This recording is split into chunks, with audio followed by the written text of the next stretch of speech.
नमस्कार दोस्तों, आपका स्वागत है एक ऐसी आवाज में जो समय से परे है और एक ऐसे फव्वारे की कहानी में जिसका पानी नहीं, इतिहास बहता है। हम आज आपको लेकर चलेंगे तुर्की के एक पर्वतीय इलाके में, जहां चट्टानों और घाटियों के बीच एक पुराना रोमन शहर नींद में सोया है। इस शहर का नाम है सागालासोस और वहीं स्थित है एंटोनिन का फव्वारा, जो आज से 2000 साल पहले बना और अब भी उसी शांति और सादगी से बह रहा है। कल्पना कीजिए, दूसरी सदी ईस्वी का समय है।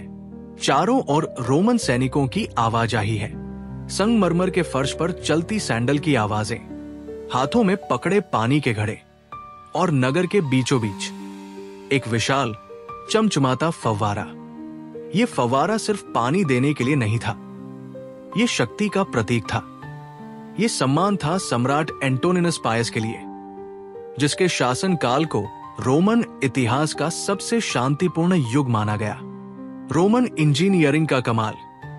एंटोनिन का फव्वारा एक वास्तुशिल्प का चमत्कार है। ये 2 मंजिला था, जिसमें नक्काशीदार स्तंभ, सुंदर मूर्तियां और एक बड़े बेसिन थे।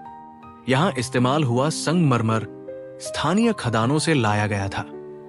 लेकिन जो बात सबसे अद्भुत है, वो है इसका जल प्रवाह तंत्र, जो 2000 वर्षों बाद भी वैसा का वैसा है। इस फव्वारे में पानी पास की पहाड़ियों से, प्राकृतिक जल स्रोतों के जरिए गुरुत्वाकर्षण से आता है। आज भी जब आप वहां जाते हैं तो वही प्राचीन पाइपलाइनें और चैनल काम कर रहे होते हैं। क्या हुआ था इस शहर को? सागालासोस एक समय में रोमन साम्राज्य का महत्वपूर्ण शहर था। यहां जनसंख्या थी, संस्कृति थी, बाजार थे, थिएटर थे और जीवन बहुत समृद्ध था। लेकिन समय सब पर भारी होता है। लगभग 5वीं सदी में भूकंप आया, महामारी फैली और फिर इस शहर को धीरे धीरे लोग छोड़ने लगे। सदियों तक ये शहर मिट्टी में दबा रहा और एंटोनिन का फव्वारा चुपचाप बहता रहा, बिना किसी को बताए। 20वीं सदी की खोज। 1990 के दशक में बेल्जियम के पुरातत्वविदों ने यहां खुदाई शुरू की और जब उन्होंने एंटोनिन के फव्वारे को खोजा तो वो हैरान रह गए। फव्वारा लगभग संपूर्ण अवस्था में था, सिर्फ कुछ भाग टूटे हुए थे। उन्होंने मरम्मत की, संरचना को वापस जोड़ा और फिर एक दिन जैसे ही उन्होंने पानी छोड़ने की कोशिश की, पानी बहने लगा। वही पुराना रास्ता, वही गहराई, वही पाइपलाइन। 2000 साल बाद भी ये फव्वारा जिंदा था। एंटोनिनस पायस, सम्राट और शांति दूत। इस फव्वारे को जिसने प्रेरणा दी वो थे रोमन सम्राट एंटोनिनस पायस। वो रोम के 5 अच्छे सम्राटों में गिने जाते हैं। उनका शासन शांतिपूर्ण था, न युद्ध न अशांति। उन्होंने रोमन साम्राज्य में कानून व्यवस्था, सड़कें, पानी की व्यवस्थाएं और स्थापत्य को बढ़ावा दिया। एंटोनिन का फव्वारा उनके शासन की सौम्यता का सजीव प्रमाण है। फव्वारा सिर्फ पानी नहीं देता था। रोमनों के लिए फव्वारे धार्मिक, सामाजिक और सांस्कृतिक केंद्र होते थे। यहां लोग मिलते थे, चर्चा करते थे, पानी भरते थे और त्योहारों में पूजा करते थे।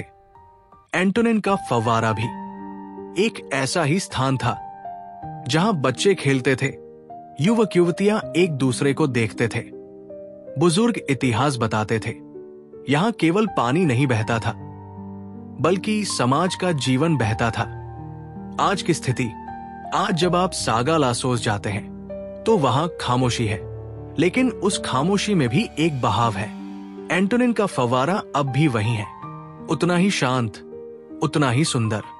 वो अब केवल एक पुरातात्विक स्मारक नहीं, बल्कि एक संदेश बन चुका है कि यदि कुछ चीजें दिल और समझदारी से बनाई जाए तो वे सदियों तक जिंदा रहती है। निष्कर्ष दोस्तों, इस कहानी से हमें ये सीख मिलती है कि इतिहास कहीं बाहर नहीं, बल्कि हमारे आसपास बिखरा हुआ है। एंटोनिन का फव्वारा सिर्फ पत्थरों का एक ढांचा नहीं, वो इंसान की सृजनशीलता, विज्ञान और संस्कृति का एक प्रवाहमान प्रमाण है। तो अगली बार जब आप किसी पुराने स्मारक के पास जाएं, तो सिर्फ उसकी तस्वीर मत लीजिए, उसकी कहानी सुनिए, क्योंकि इतिहास बोलता नहीं, वो बहता है। बस आपको सुनना आना चाहिए। धन्यवाद।